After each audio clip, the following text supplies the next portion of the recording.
ये कहानी है एक इंसान की जिसने 400 से भी ज्यादा दिन तक दुनिया के सबसे बड़े और बेरहम समंदर पैसिफिक ओशन में जिंदगी और मौत की जंग लड़ी, वर्ल्ड रिकॉर्ड बनाया और 14 महीनों बाद वो जिंदा वापस भी आया। लेकिन आते ही ऐसा क्या हुआ कि उसको सुसाइड करना पड़ गया। जानते हैं इस वीडियो में पूरी कहानी।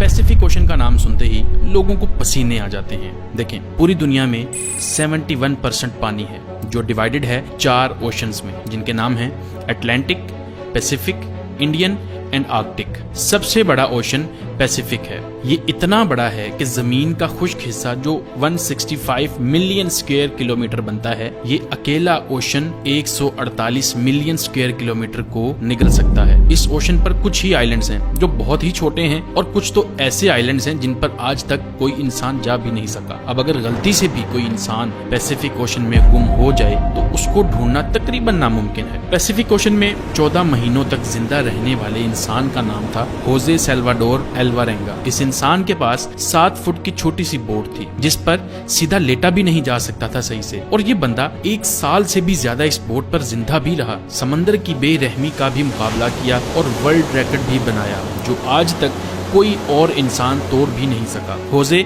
सिर्फ अपनी किस्मत से मजबूर था कि वो इस बदतरीन मुश्किल में फंस गया। ये बात है 2012 की। होजे 36 साल का एक तजर्बाकार मछेरा था जो मेक्सिको के एक गांव कोस्टा अजूल में रहता था। 17 नवंबर 2012 में होजे और उसका एक साथी मिलकर फिशिंग करने निकलते हैं, मामूल की तरह अपनी 7 फुट की छोटी सी बोट पर। इस बोट पर वो ज्यादा दूर जाके मछली नहीं पकड़ सकते थे क्योंकि बोट बहुत छोटी थी जिस पर एक इंजन और एक ही फ्रिज था, तो ये कुछ ही मछलियां पकड़ सकते थे। दोनों ने 30 घंटे में वापस आने का फैसला किया। दोनों निकल पड़ते हैं। मेक्सिको के साहिल से 120 किलोमीटर दूर अपना जाल समंदर में बिछा रहे होते हैं कि अचानक एक खतरनाक समुद्री तूफान उनको अपनी तरफ आता नजर आता है। वक्त बचाने के लिए वो जाल को भी वहीं छोड़ देते हैं और बोट को फुल स्पीड पर भगाते हैं। मुसलसल 6 घंटों तक वो साहिल से सिर्फ 20 किलोमीटर ही दूर थे कि बोट का इंजन अचानक खराब हो जाता है। उनको साहिल भी दिख रहा था और उनका गाँव भी। तूफान काफी पीछे रह गया था। उनके पास एक रेडियो था जिसके जरिए उन्होंने अपनी लोकेशन अपने बॉस को भेज दी और जवाब का इंतजार करने लगे। किस्मत इतनी खराब निकली कि रेडियो की बैटरी भी डेड हो गई। एक तरफ वो साहिल को देख रहे थे, दूसरी तरफ अपनी तरफ आते तूफान को जो इतनी शिद्दत से आ रहा था मानो इनको जिंदा ही निकल जाएगा। तूफान के साथ हवाओं की शिद्दत इतनी तेज थी कि उनकी बोट साहिल से दूर होने लगी। कुछ ही देर में साहिल भी मंजर से हट गया और तेज लहरें इनको दूसरी तरफ खींचने लगी। इनके बॉस तक जब वो मैसेज पहुंचा तो बहुत देर हो चुकी थी। चनाचे उसने एक सर्च पार्टी भेजी इनको ढूंढने के लिए, लेकिन हर गुजरते लम्हे होजे की बोट दूर से दूर होती गई। तूफान की शिद्दत की वजह से ये लोग ना तो कुछ देख पा रहे थे और ना कुछ समझ पा रहे थे कि अब वो किस जगह पर हैं और साहिल किस तरफ है। हैरानी की बात यह है कि सिर्फ 5 ही दिन में इनकी बोट साहिल से 450 किलोमीटर दूर पहुंच चुकी थी। छोटी बोट होने की वजह से इनको ढूंढ पाना और भी मुश्किल हो रहा था। ना इनके पास कोई फ्लेयर गन थी, ना इनके पास कोई ऐसी चीज थी आग लगाने के लिए ताकि ये धुएं से किसी को सिग्नल देके बुला सके। दोनों एक दूसरे को देखकर मन ही मन में सोचने लगे कि शायद अब बचना मुश्किल है। 2 दिन पहले ही खाना भी खत्म हो चुका था। मछली पकड़ने के लिए भी उनके पास अब कोई साजो सामान नहीं था क्योंकि जाल वो पहले ही छोड़ के आ चुके थे। दोनों का भूख से बुरा हाल था कि अचानक एक परिंदा उनकी बोट पर आकर बैठ जाता है। ये दोनों एक दूसरे की तरफ देखते हैं और एकदम से उस परिंदे पर हमला कर देते हैं, लेकिन उसको पकड़ नहीं पाते। दोनों को पता था कि हो सकता है परिंदा फिर आए। कुछ ही देर में एक और परिंदा आता है। इस बार दोनों बहुत तरीके से उसको पकड़ने का प्लान करते हैं और आखिरकार वो कामयाब हो जाते हैं। और इस तरह दोनों अपनी भूख मिटाने के लिए बोट पर आने वाले परिंदों से अपना गुजारा करते हैं। समंदर का खारा पानी पीने से इंसान की मौत हो सकती है। इस वजह से उन्होंने बारिश के पानी को प्लास्टिक की बोतल्स में स्टोर करना शुरू कर दिया जिसको पीकर वो जिंदा रहते थे। लेकिन जब बारिश न पड़ती तब वो प्यास बुझाने के लिए मछलियों और टर्टल्स का खून पीते थे, लेकिन वो भी तब जब वो उनको पकड़ने में कामयाब हो जाते थे। दिन गुजरते गए और फिर महीने। ये दोनों जिस मेंटल टॉर्चर से गुजर रहे थे वो इमेजिन करना भी हमारे लिए बहुत मुश्किल है। आखिरकार होजे का साथी ये टॉर्चर बर्दाश्त न कर सका और 4 महीनों के बाद उसने सुसाइड कमिट कर लिया और अब बोट पर सिर्फ होजे अकेला था और उसके चारों तरफ पानी ही पानी था जिसको देखकर उसको जिंदगी की कोई उम्मीद बाकी नहीं नजर आ रही।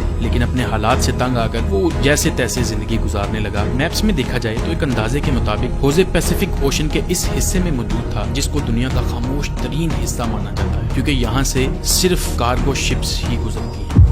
मेक्सिको के साहिल को छोड़े 6 महीनों से भी ज्यादा हो चुके थे और इस दौरान होजे ने अपने साथी को भी खो दिया था। इस वजह से वो काफी ज्यादा फ्रस्ट्रेट हो चुका था। एक दिन होजे को दूर समंदर में एक कार्गो शिप नजर आती है। पिछले 6 महीनों में ये पहली शिप उसको नजर आई थी और ये मंजर देखते ही उसमें जिंदा रहने की उम्मीद फिर से वापस आ गई। होजे ने कार्गो शिप की तरफ हर मुमकिन इशारा करने की कोशिश की, लेकिन बदकिस्मती से शिप इतनी दूर थी कि होजे को वो ना देख सके और देखते ही देखते होजे की नजरों से वो शिप भी गायब होने लगी और वो ये सोचने लगा कि शायद मेरी किस्मत में मरना ही लिखा है। दोस्तों जरा सोचें, 6 महीने तक आप दुनिया की ऐसी जगह पर तक हो जहाँ पर आपको दूसरा इंसान भी नजर नहीं आता, और अगर एक लंबे अरसे के बाद आपको कोई दिखे लेकिन वो आपको ना देख सके और गुजर जाए तो आपको कैसा लगेगा। 11 महीनों के बाद होजे अपनी इस छोटी सी बोट पर 8000 किलोमीटर ट्रेवल कर चुका था। उसके कपड़े भी फट चुके थे और उसके पास खुद को सनलाइट से बचाने के लिए सिर्फ एक अंडरवेस्ट ही बची। आखिरकार वो घड़ी आ गई जब किस्मत होजे पर मेहरबान हुई। 30 जनवरी 2014 को, यानी पूरे 14 महीने के बाद, होजे ने आसपास पानी में नारियल तैरते हुए देखे तो वो समझ गया कि ये इस चीज की निशानी है कि पास में कोई आइलैंड है जहाँ से नारियल गिरकर तैरते हुए उसको नजर आ रहे हैं। और थोड़ी ही देर बाद उसको हकीकत में एक आइलैंड नजर आता है, लेकिन उसको डर था कि ये आइलैंड भी कहीं उससे मिस ना हो जाए। इस वजह से वो पानी में खुद गया और स्विम करके आइलैंड पर पहुंच गया। पिछले 14 महीनों में होजे ने पहली बार किसी जमीन पर कदम रखा था और जब वो आइलैंड पर पहुंचा तो वो एक मंजर देखकर ज़ारो कतार रोने लगा। उसको एक छोटा बीच हाउस दिखाई दिया जिसमें वहाँ के लोकल्स मौजूद थे और पिछले 438 दिन में होजे का पहली बार किसी इंसान के साथ कांटेक्ट था। ये आइलैंड मार्शल आइलैंड्स का एक रिमोट आइलैंड था जिसको इबोन अटोनी कहा जाता है और ये आइलैंड होजे के स्टार्टिंग पॉइंट से 11,000 किलोमीटर दूर था। होजे की किस्मत अच्छी थी कि वो आइलैंड के करीब पहुंच गया खुद से, वरना होजे से अगर ये आइलैंड मिस हो जाता तो अगला स्टॉप उसका फिलीपींस में होता, जो इस आइलैंड से भी 5,000 किलोमीटर दूर था। होजे को वहाँ से अपने घर वापस भेजा गया और पहुँचते ही वो एक और मुसीबत से घिर गया। वापस पहुँचने पर होजे ने 438 दिन के नाम से एक बुक भी पब्लिश की, मगर होजे पर अपने साथी को मारने का इल्जाम लगाकर उस पर कर दिया गया। वही साथी जिसने होजे के मुताबिक सुसाइड किया था। इतना कुछ देखने के बाद जिंदा वापस आने वाला शख्स जो अपनी सफाई बयान ना कर सका और उसको जेल भेज दिया गया, होजे ने परेशान आकर सुसाइड कमिट कर लिया और इस तरह से ये स्टोरी कंप्लीट होती है। उम्मीद है आपको ये वीडियो पसंद आएगी। अगर इस तरह की मजीद वीडियोस आप देखना चाहते हैं हमारे चैनल को सब्सक्राइब कर लीजिए। आपसे मिलते हैं अगली वीडियो में। अल्लाह हाफिज।